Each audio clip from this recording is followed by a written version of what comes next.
With no further ado, we'll get started off with today's webinar with a video just to learn a little bit more about CONNSTEP. For over 25 years, CONNSTEP has been the trusted partner for small to medium-sized Connecticut manufacturers, boosting productivity, profitability, and competitiveness. Our expert team with decades of manufacturing experience understands the challenges faced by manufacturers today. Starting with a personalized discovery meeting, we tailor strategic solutions to bridge the gap between your current state and future vision. From C-level executives to the shop floor, CONNSTEP provides customized consulting and training solutions in supply chain management, technology adoption, workforce development, business growth, continuous improvement, cybersecurity, human resources, environmental health and safety, and more. Our monthly webinar series, and I'm going to turn it over to Matin Karbassioon to run today's webinar. Matin. Thank you, Lauren. Good morning, good afternoon, and good evening. Thank you so much for taking time out of your busy day joining us for today's session. Before we get into our discussion, I'd like to get things started through a couple of polls. So, Lauren, if we can go with the first one. First one is, what is your definition of lean? So if you can select those options. 30 of you are voting towards a mindset towards excellence and elimination of waste. I am happy to see that no one voted for reducing cost. That is your definition. Very good. Let's move on to the next one. My next poll is questioning, what does lean represent in your organization? So that is different from what your definition is. This is what you experience within your own organization, your own company. All right, so I see reducing costs came up. Interesting. Mindset towards excellence is still pretty strong. Elimination of waste is pretty strong. That's good.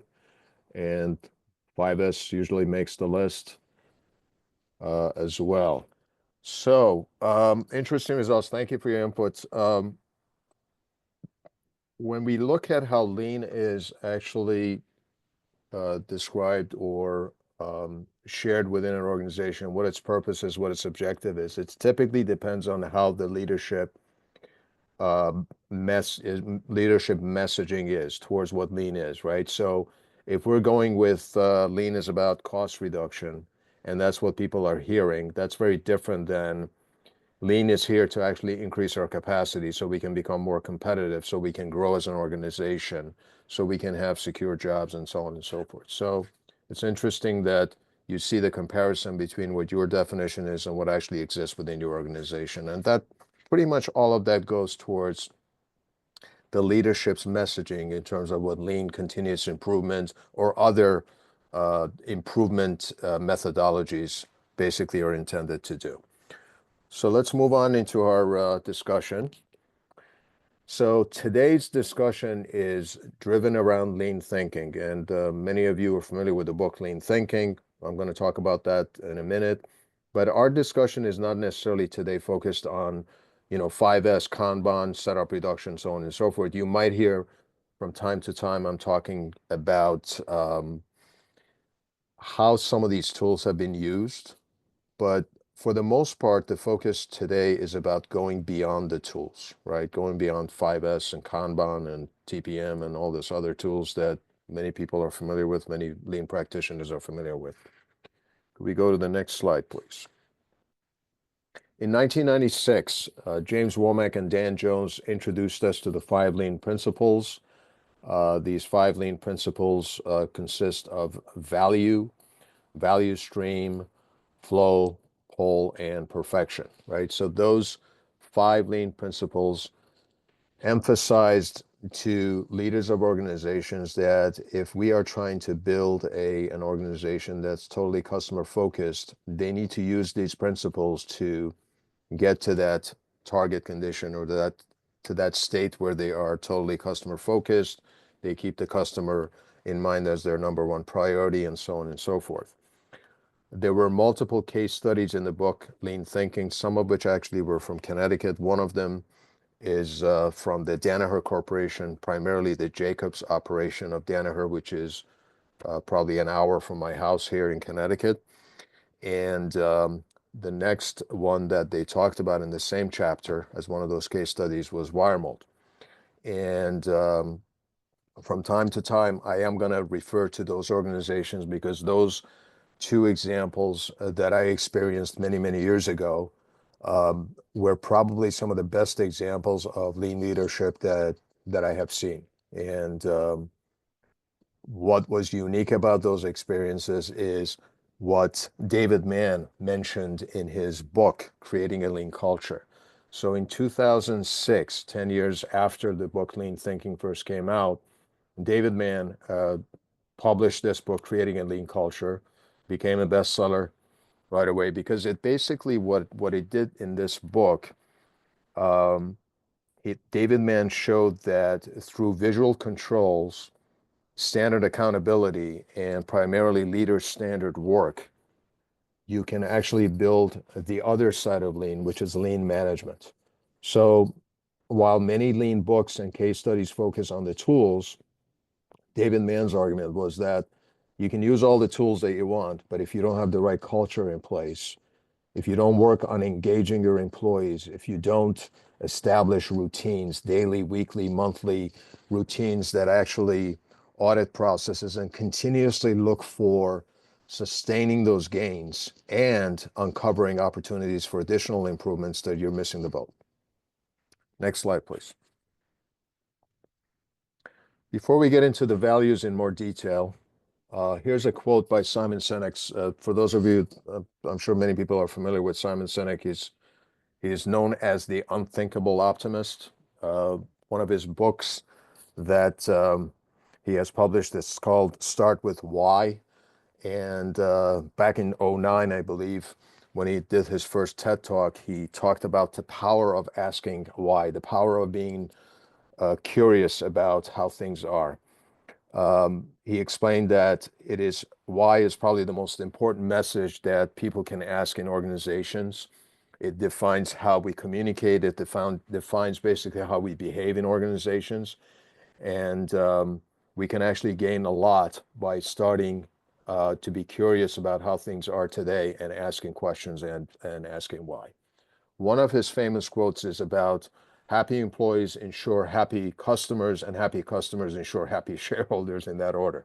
Now, taking his quote, if we go to the next slide, I've kind of taken the liberty of adding a piece to this before his quote. So if we have an organization that is constantly finding ways to improve processes, finding ways to get better every day, a little bit every day, if we have an organization that looks at the entire enterprise and tries to streamline it and become customer focused, do we in fact have, by removing obstacles within workflow and making things easier for those customer or employees rather, could we have happier and more productive employees? Obviously, right? If people are not struggling with their systems, if there's plenty of rework, if there's a lot of tribal knowledge, if there's a lot of delays and stress within the workplace, that translates to the customer.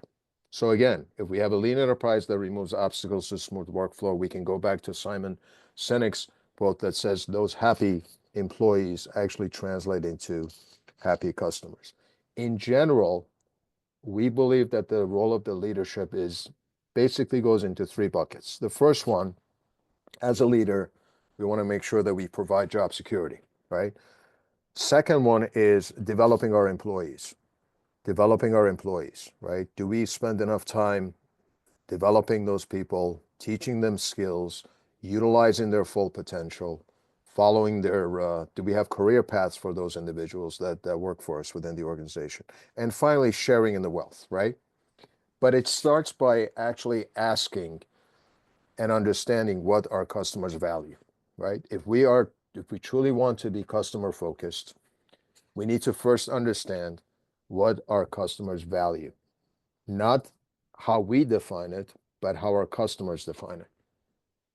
So when we talk about the customer here, to begin with, we're talking about value as defined by the ultimate customer. And that ultimate customer is the end user, right?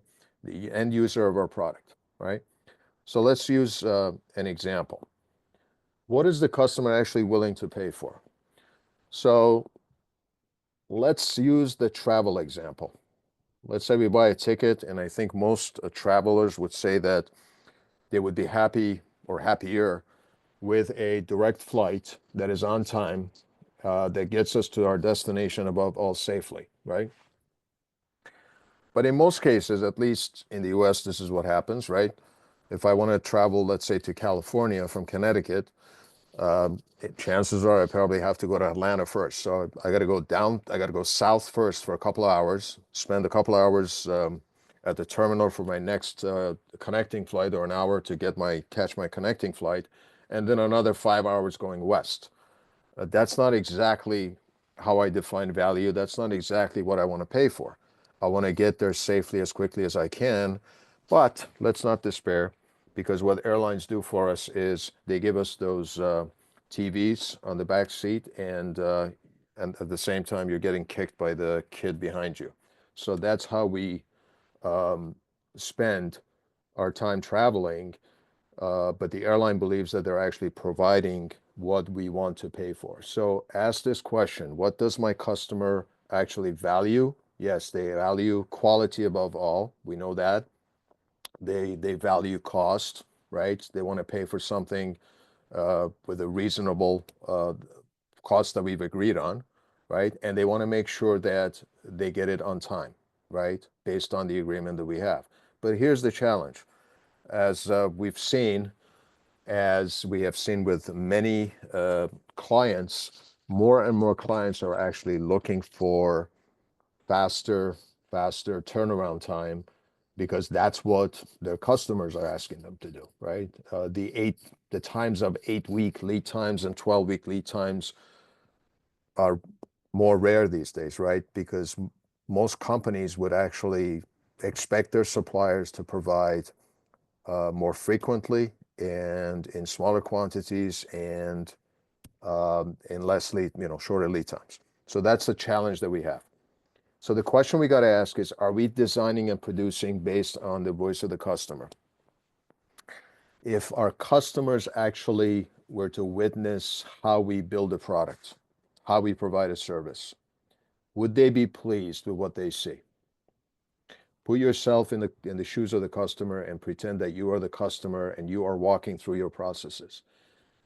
They are paying for everything that you do. Whether we believe that or not, they're paying for it, right? They're paying for everything that we do. And as you go through these observations, go back to what is the ultimate customer is willing to pay for. Now, let's turn that around to actually our internal customer as well. So who's our internal customer? It's potentially the next process downstream. Are we clearly aware of what it is that they value?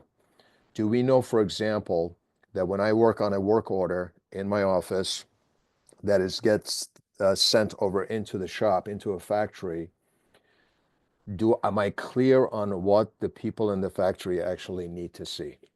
Is the information that's going out there complete and accurate every time? Or do we play ping pong back and forth with the information?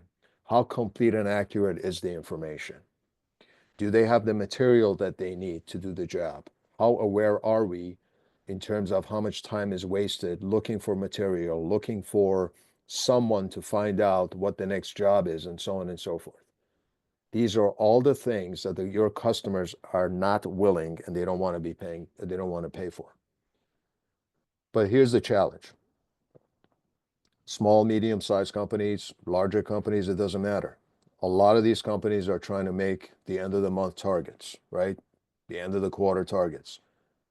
The danger in that is, again, we know that companies have to be profitable. They have to make money. They have to satisfy their financial targets every month. That's true. But if we're constantly chasing those numbers and we're not spending enough time stepping back, making observations, and actually seeing what's happening with us, if we're constantly in the business, we will never have the time to work on the business. So keep that in mind. Now let's talk about the metrics that are actually linked to providing to the customers. We're gonna talk about this a little bit more later in terms of what are the key metrics that we actually measure within our organization, and are they truly linked to what the customer values? Next slide, please. Our second lean principle reminds us that in order to find out whether we are providing value, we need to first understand how that value is created.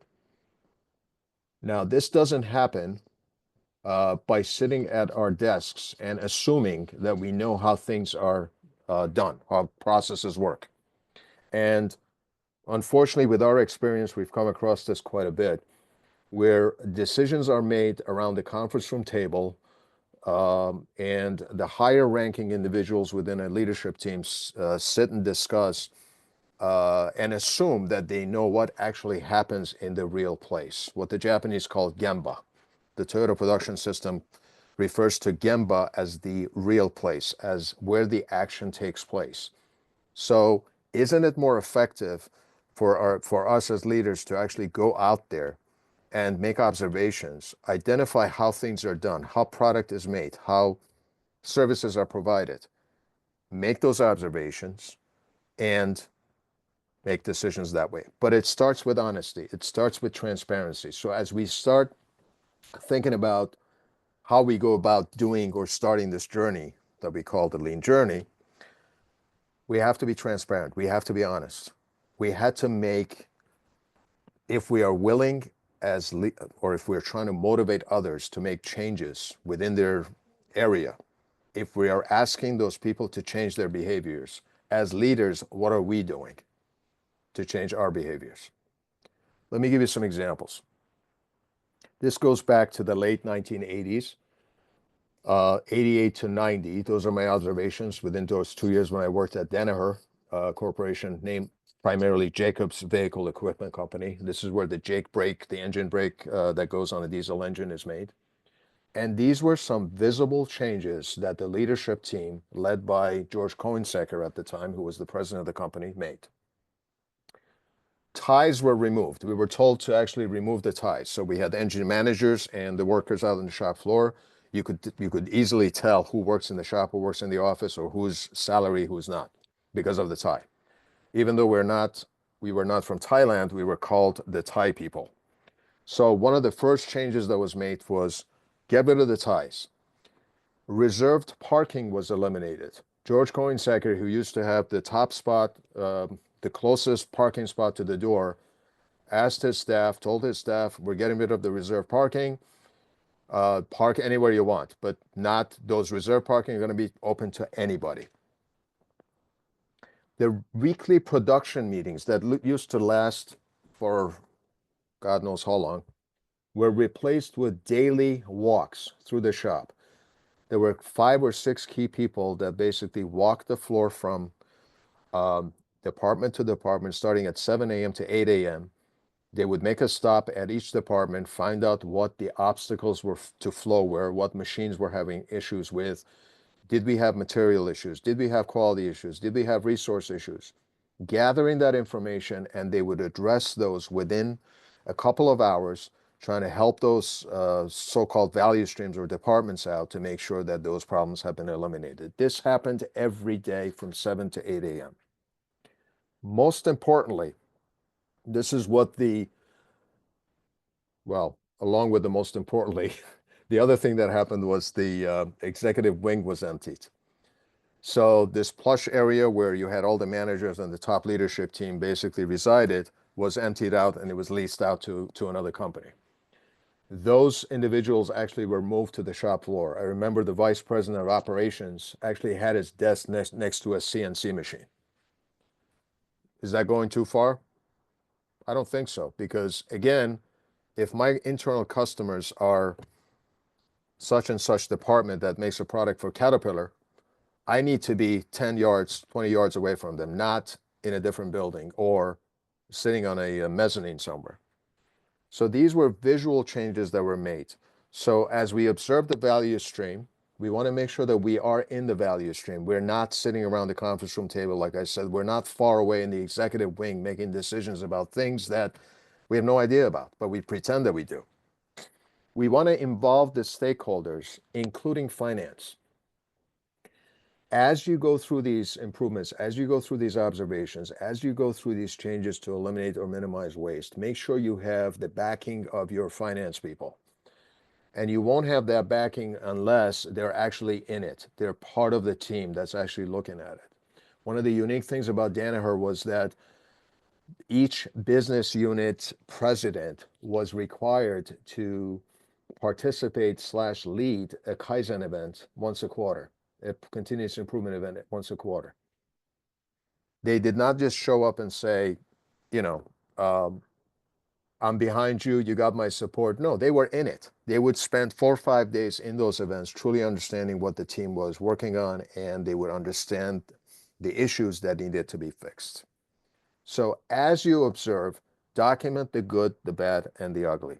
Make sure that everything that you see is documented. Everything that you document, prioritize, and try to tackle. Again, we're not trying to boil the ocean here and try to get everything fixed in one shot. We're going to take our steps. We are going to basically prioritize first and go after the ones that have the highest impact first. But it starts with leadership. And that's what's important about this.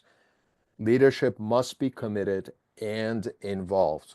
Just, again, like I said earlier, just saying, I'm behind you, you got my support, I'm with you, if you need anything, come and see me, is not enough. They've got to be involved. They've got to be out there where the action takes place and understand what goes on and what the issues are. Trust the people that actually do the work. Let me give you one more example of some of the changes that took place back then, which I thought was pretty interesting.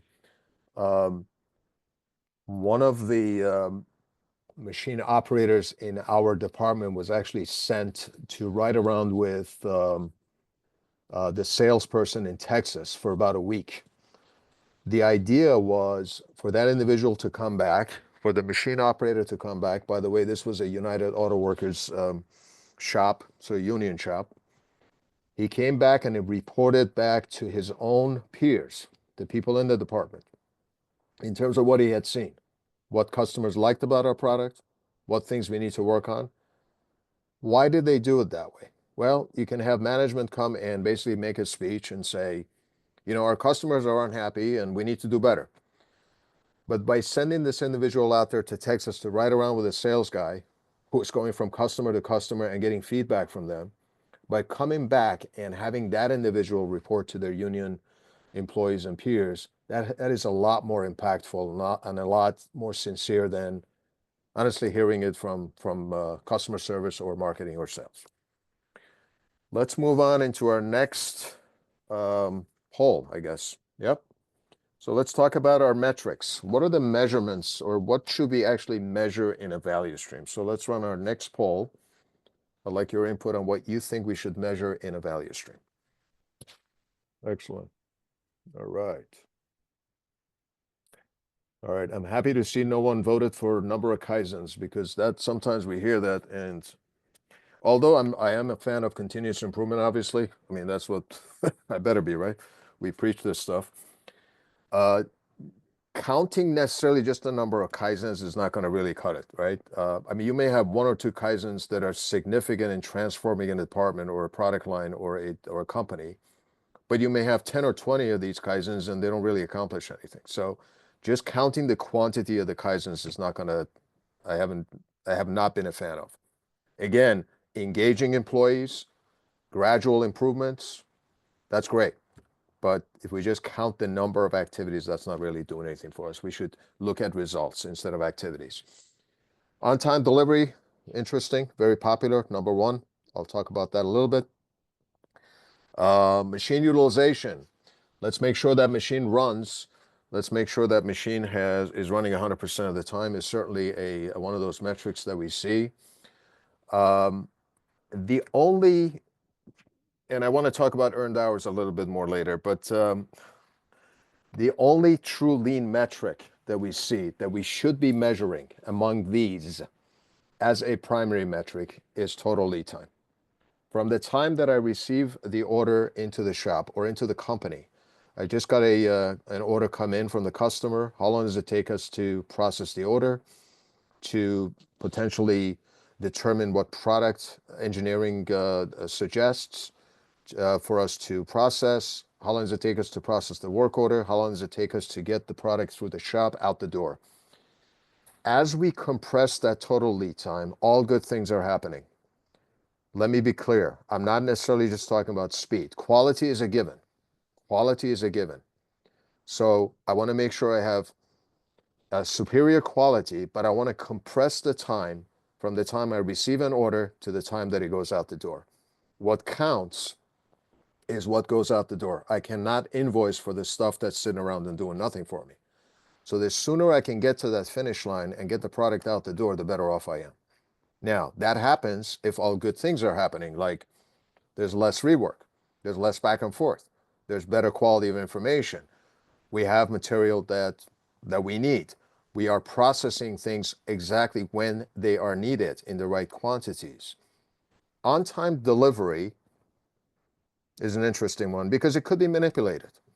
So I have an order that's due next Tuesday. I call the customer on Monday and I say, hey, you know what? Really sorry. I know we told you tomorrow, but not going to happen until Friday. Is Friday okay?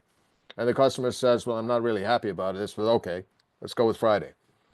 When the product ships on Friday, we call it 100% on time because the customer agreed to it. That's why I'm not necessarily crazy about on-time delivery. By the way, in an environment where your customers are constantly pushing for faster turnaround time, let's focus on what that turnaround time or lead time is, as opposed to I may have a lead time of 12 weeks and I may be on time, right? 100%. But is my customer really happy if they're asking for 6 weeks versus 12 weeks? So that's the discussion around metrics. The last one is machine utilization. By itself, if we're just making sure that the machine is running all the time, we could be asking for trouble. Remember, our customer says, run my product when I need it in the right quantities. Now, there is a challenge there because sometimes people say, well, you know, we just bought this expensive piece of equipment. Why is it sitting? Well, here's some food for thought. Maybe we shouldn't have bought the machine to begin with, because we've seen examples of this where they got companies with robots and the robot is constantly producing because it cost $500,000. But when you look at what it produced, it's getting piled up in front of the next process that's not going anywhere. So let's keep things in perspective. Let's use the right metrics, such as total lead time, such as first-time quality. Thank you, Lauren. Let's move on to the third lean principle, make the value stream flow. We want to go back to the first lean principle. What does the customer value? So as we start coming up with ways so we can establish better flow within our organization, remember what the customer is willing to pay for, right? In most organizations today, we see a lot of silos. We see a lot of departments. So what we want to start looking at is, what are some of the things that I can do to break the silos and eliminate the obstacles to continuous flow, right? Think about how your products are manufactured. Think about how information is processed in the office. Do we still have silos? Do we still have names with departments with names on them, such as milling, such as assembly, such as inspection department? This refers to an organization that is process focused rather than product focused. And we know as the work travels through the office from one silo to another, it's not just the actual work time that's involved, it's the time in between, it's the delays in between, right? We process a batch of paper and then it goes to the next process and it sits. Then somebody comes along and they process that batch and then it sits somewhere else. It finally makes its way to the shop. As it's introduced to the shop, it goes from one department to another, to another, to another. Ideally, if you could look at your organization and put your different products in buckets, what we call product families, and start thinking about, is there a way that I can actually set up my organization that focuses on flowing the work from process to process rather than make the part, let it wait. Make the part, let it wait. One of the things that should be visual to us is understanding where the work is and where we actually walk the processes and we're out in the value stream and we make observations on parts or products that have been sitting around for a while. That's where the why comes in. Why is this work sitting here? And someone says, well, I know we don't need it now, but I know next week the customer is going to want something like this. So I did the right thing and, I actually built some ahead of time. Well, that's just cash that's sitting around doing nothing for you. And more importantly, our customers actually waiting while we are trying to be efficient, right? So keep that in mind. So let's redefine the work and responsibilities as we look at redefining our flow, okay? If we go from a process focus, let's say in a process focused organization where we have turning department, assembly, this and that. In an assembly department, what do the people do? They assemble. If the turning department needs someone to run a machine because a couple of people are out, there's no one else that can help. But as we go more towards a continuous flow, as we go more towards a product focused organization or factory, right? We will have multiple people within a certain area that are flowing the work from start to finish. The example that I remember from the early days of Jake Brake was the product that we made was the engine brake that went on the Caterpillar diesel engine. Initially, before this establishment of this product family-oriented layout, we had basically the part travel through miles of basically distances going from one department to another. And every time they traveled from one department to another, they made them and then they sat. They made them and then they sat.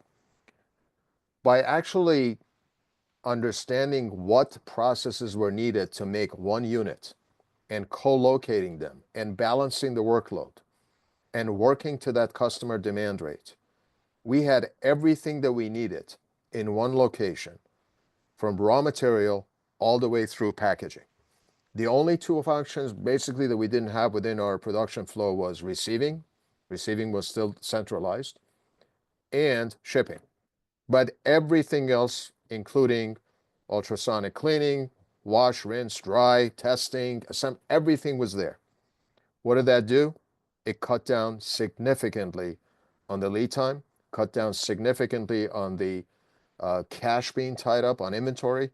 And every day, I remember every day we used to count how much work we had in the area because we had to keep an eye on that working process. We didn't want it to start growing because we knew that there's a direct relationship between work in process and lead time.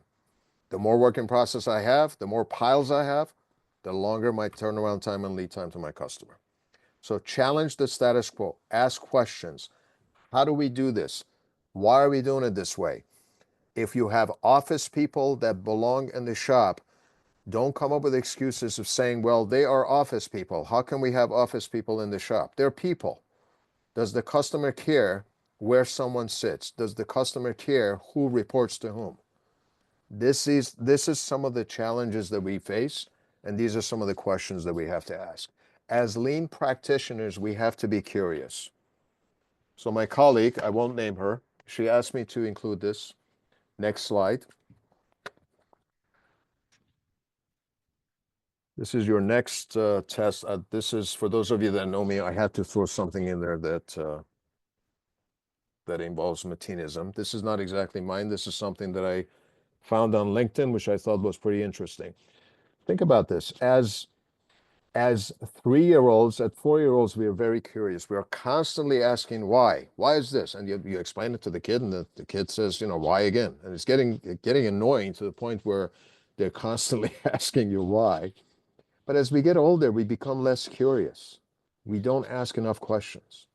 So lean practitioners, 3-year-olds, and the band Backstreet Boys have one thing in common. Tell me why. Very good.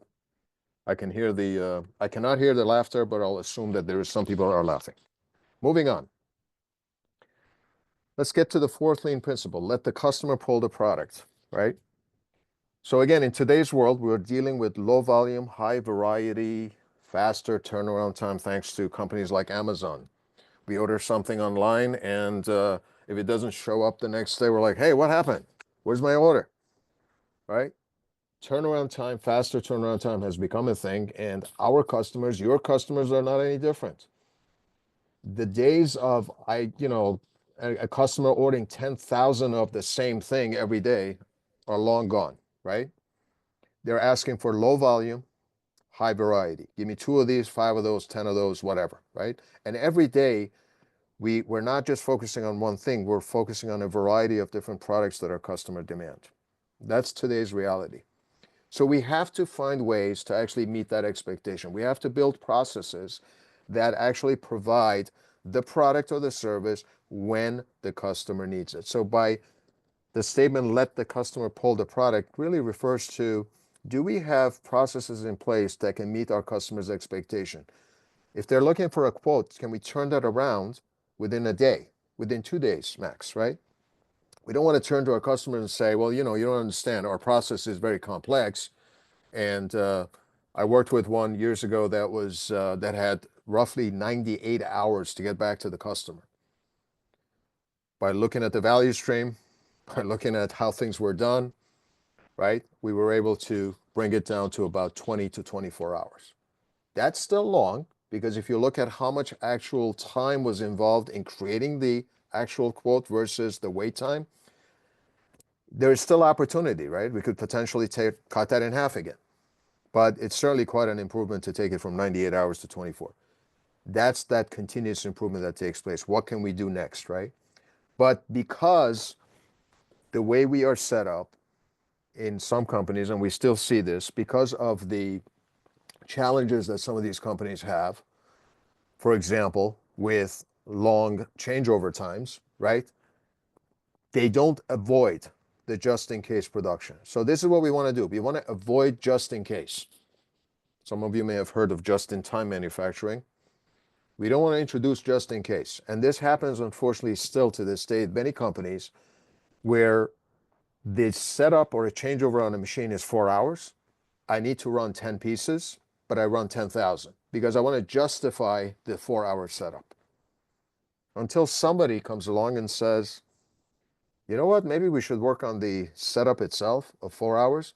In the meantime, we're losing sight of the fact that we are losing 4 hours of production because of this changeover. So again, looking at things differently, time is money. Our customers are paying for our time, and we want to make sure that we have improved workflow within our organization. And once we do, the customer's confidence actually increases, right? Many of you probably have this challenge of the customer says, I want you to carry X amount of stock or X amount of inventory, because their experience has been that when they order something, they can't get it within 5 days or 10 days, right? So they're asking you, hey, can you hang on to some extras for us, right? A lot of these OEMs basically pressure their suppliers to do that, right? But if we can turn things around faster and faster through waste reduction, through a different way of thinking, by tackling things like changeover, right? Can we increase that confidence in our customer? Will our customers become more confident in our ability to actually respond to them? One of the challenges that Art Byrne had when he went to wire mold back in 1991, he had just left Danaher Corporation, where I knew him from Jacobs or Jake Brake. And one of the first things that he had to tackle at the wire mold company in West Hartford, Connecticut, was changeover. They had 2-hour changeovers on machines, and this is a company that relies heavily on machining, different type of machining. Their average turnover or changeover time on those machines was 2 hours. They reduced it to 5 minutes or less. This did not happen overnight. It took several iterations for them to get there. But if they don't start with something as a target, this is what Art Byrne did. He told his people that did the work, he's a finance guy. He doesn't know how to change a machine. But he basically went to those people that knew how to do the work, the subject matter experts, the people who were actually in the shop, and said, I want 10 minutes or less. Tell me what you need. And they tried different things. He supported them. He gave them what they needed to make it happen. Did he go after everything in one shot? No. Obviously, you try something. If it doesn't work, you try it again, and you use those best practices across the organization. Those companies that don't tackle things like changeover, they end up hurting their customer. Time is money. Your customer is basically paying you for your time. Make me X number of these, or make me one machine, right? And I'm paying you for it. So consider this, that if we are still in an organization that says it's okay to run those extras while I got the machine running, it's more efficient for us to run those extras. Keep in mind, your customer is waiting for that order. And when they say, how come my order is late? What are we going to tell them? Excuse me, but we are trying to be efficient. That's not going to fly with them. They're going to walk away. They're going to go somewhere else. Let's move on to our fifth lean principle, which is strive for perfection.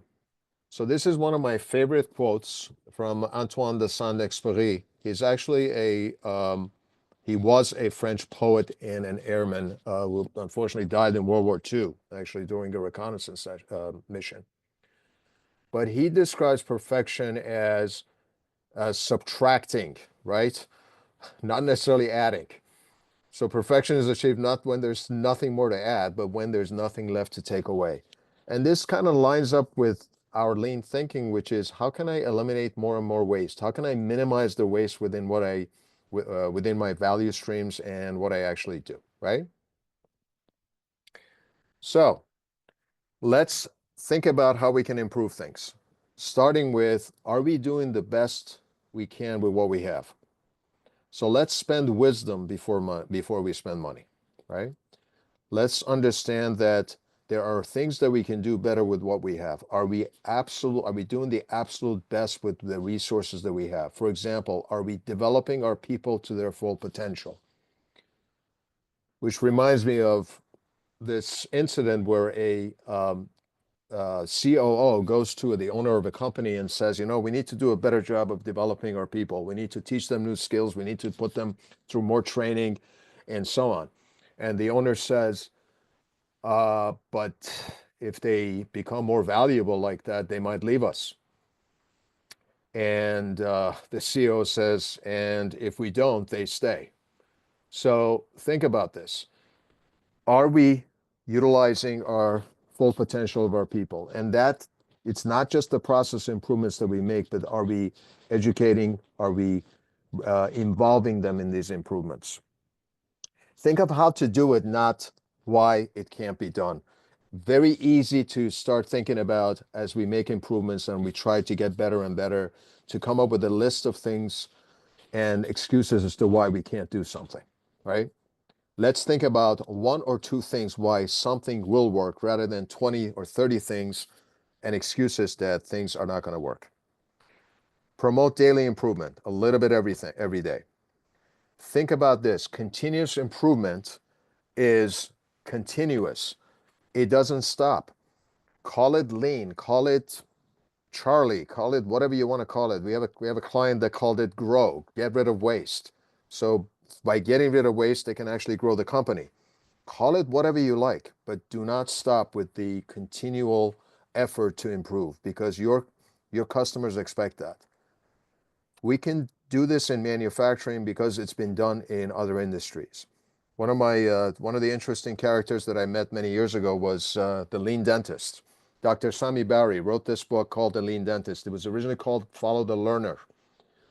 He's a dentist he has a dental practice in Jacksonville, Florida. And he became interested in lean when he was driving home one day listening to the radio. So he pulled over, started taking notes, and he started reading books like Lean Thinking and Toyota Way and others. And he started applying some of those techniques to his own practice. It got to a point where he was actually learning from the people that worked for him. The other book, title for this book is Follow the Learner. He's quite a character. He's a very humble guy and always willing to learn, not only teach, but also learn from his people. Speaking of people, one of the, we can go to the next slide. One of the pillars of the Toyota production system is respect for people and their ideas, right? So let's think about how we actually engage our people.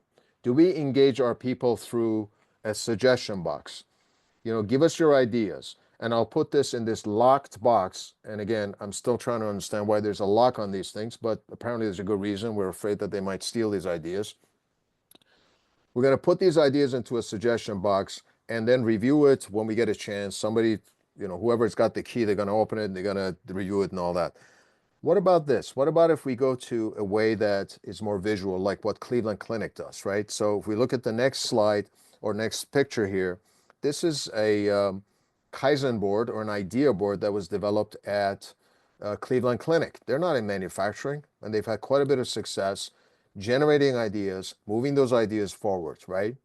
But one of the best examples of a suggestion, I still haven't read this book, one of these days I will, is the Toyota book. 40 years, 20 million ideas, the Toyota suggestion system. What's unique about this is that 20 million ideas were generated in 40 years. Here's the scary part. 94% of these ideas were actually implemented. Let's go to the next slide as we wrap things up. So one of my favorite commercials, TV commercials years ago was about, coincidentally, a consulting company. And they showed this facility out west, and they had this huge neon sign that said, "We're number one." As years went by, the number one fell off, right? So now it read, "We're number." And then several months later, the ER falls, and then the sign reads, "We're num." What's the point? As we keep thinking about ourselves that we are untouchable, nobody can catch us, we're the best in the industry, you got to understand there are a lot of other companies that are worse than us. Let's compare ourselves to the best. Let's benchmark ourselves against the best, right?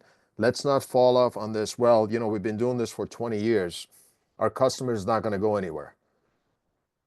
Sooner or later, if they are not happy with something, they're going to look elsewhere, right? So we want to constantly challenge ourselves to do better. That's the theme here. Speaking of better, I would invite you to actually check this podcast out. This is something that when we do our classes, I encourage our students to actually listen to. It's a 1-hour podcast regarding what I consider a missed opportunity that GM had. General Motors went bankrupt in 2009. Within GM, there was an operation called the new NUMMI plant, which was the New United Motor Manufacturing Incorporated, which was a joint venture between Toyota and GM, where Toyota helped GM take GM's worst plant and make it GM's best plant. If GM had used this model throughout the whole corporation, I believe, it's my personal belief, that GM would not have gone bankrupt. But it is a sad story, but at the same time, it is well worth listening to. It's 1 hour. Please check it out. All right, let's talk about our upcoming impact workshops. We have 3 of them coming up. We have the CMMC, which is related to cybersecurity, led by my colleague Anna Mumford. That's going to be on May 7th. That's free of charge. We have 2 other ones related to lean that are coming up on May 14. Bill Greeter, who I've worked with for a long time, he's a great lean practitioner. He has his own experiences that he can share with you.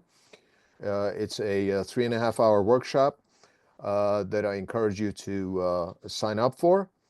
And finally, on June 18, the Lean Turnaround by Art Byrne. Art Byrne has recently published his latest book called The Lean Turnaround Answer Book.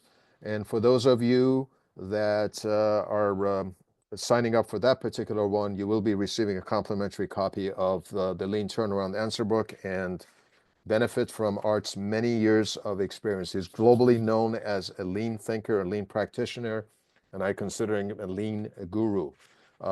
Please use the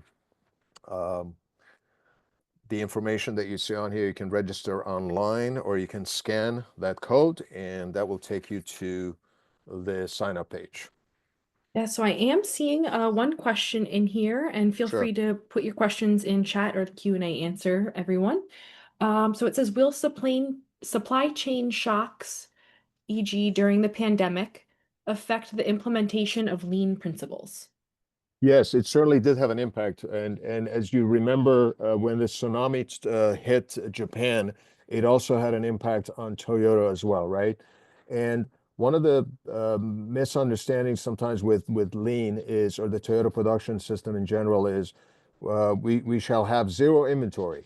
No one really says we should have zero inventory. How do you make product if you have zero inventory, right? So I think what the pandemic showed us, what the incidents like natural disaster like tsunami shows us is that there are certain um, strategies that need to be in place in terms of what happens if, right? However, at the same time, we also look at the probability of those things happening, right?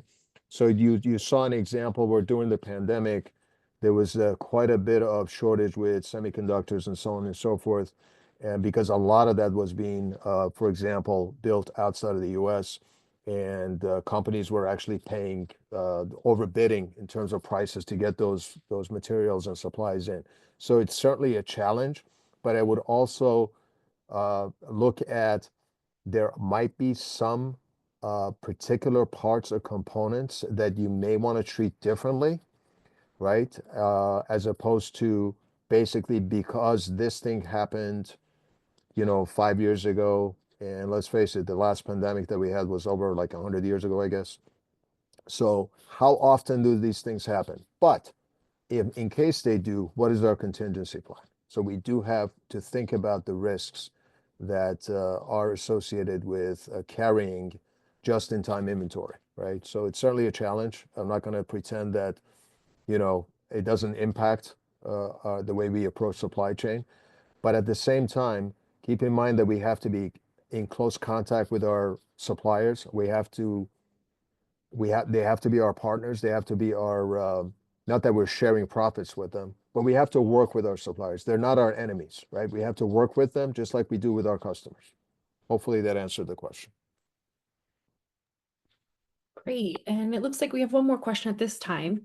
Sure. Based on your experience, which organizations have had the most success with utilizing lean as a transformational approach? It always goes back to the leadership. It always goes back to the leadership. In all my years of doing this, there's quite a bit of difference when the leadership is not only committed but involved. They're in it. They are humble. They are transparent. They are honest. One of the things I remember from the Jacobs days, was that George Cohensecker, the president of the company, sent a letter to every employee when this whole transformation was taking place, assuring the people that he will take a pay cut before he lays anybody off due to continuous improvement efforts. I have never seen anyone else do that. Maybe they're written in books somewhere, but in my experience, I have not seen anyone who's willing to go that far to stick their neck out and say, look, relax, this is a good thing, right? Your jobs are secure. We're not gonna utilize lean to cut jobs. And that was the whole point that he was trying to make. That's an example of a great leader. Great. Thanks, Mateen. That looks like all the questions that I'm seeing now. And so I'll put Mateen's email address in there for you all. If you do have any additional questions that come up after today's webinar, feel free to reach out to Mateen and he'll answer those for you. Thank you, everybody. All right.